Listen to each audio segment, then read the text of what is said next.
सुप्रभात बच्चों।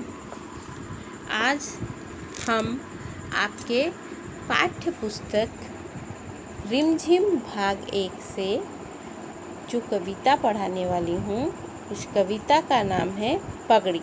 ठीक है, आपके ही रिमझिम भाग 1 से कविता पगड़ी जो मैं आज पढ़ाने वाली हूँ। और इस कविता के रचयिता है सर्वेश्वर दयाल सक्सेना जी। और इस कविता में कवि ने एक पगड़ी के विषय में बताया। ठीक है बच्चों, एक पगड़ी के विषय में बताया है। तो चलिए शुरू करते हैं कविता पगड़ी, जो कि आपके पाठ 10 में है। ठीक है। मैली पगड़ी इतनी रगड़ी, इतनी रगड़ी, इतनी रगड़ी, इतनी रगड़ी, रह गया मैल न रह गई पगड़ी। तो बच्चों, मैल यानी कि गंदी, मैल यानी कि गंदगी, और मैली यानी कि गंदी। ठीक है। और पगड़ी यानी कि होता है सिर पर लपेटकर बांधने का एक कपड़ा। तो बच्चों, इस जो कविता के प्रथम स्टेंजा में बता रहा है कि पंक्तियों में बताया गया है कि कवि जो है वो कह रहे हैं कि एक मैली पगड़ी को नौकर ने रगड़ रगड़ कर इतना साफ किया कि वो तो फट, पगड़ी जो है वो फट गई, लेकिन उसका मैल खत्म नहीं हुआ। ठीक है। अब देखते हैं दूसरे में क्या लिखा है।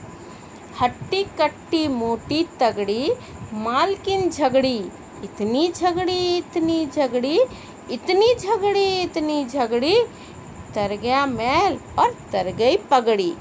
तो हट्टी कट्टी मतलब यानी कि बच्चों मोटी ताजी, तर जाना यानी कि पूरी तरह से मुक्त हो जाना। तो बच्चों देखो, इस कवि यहाँ इन लाइनों में क्या कह रहा है।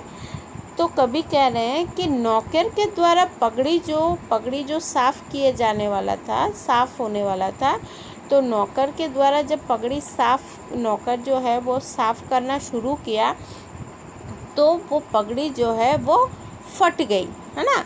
वो पगड़ी जो है वो फट गई और उस पगड़ी की मालकिन जो है वो उस नौकर के साथ बहुत झगड़ा की, खूब झगड़ा की। हाँ, इतना झगड़ा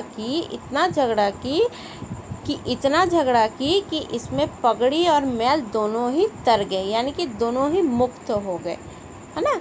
तो बच्चों, इस कविता में कवि ने हमें एक बड़ी ही रोचक कविता है, पगड़ी जो है एक बड़ी ही रोचक कविता है, जिसके रचनाकार कौन है? जिसके रचनाकार है सर्वेश्वर दयाल सक्सेना जी। और इस कविता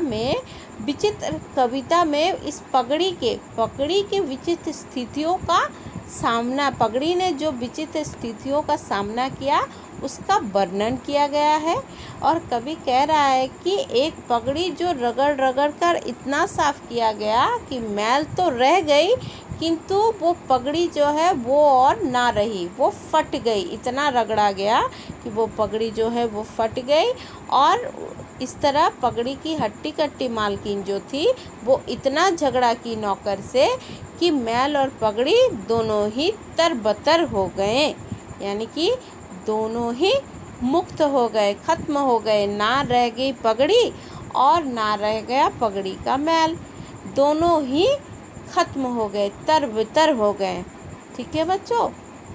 ओके बच्चों, थैंक यू, बाय।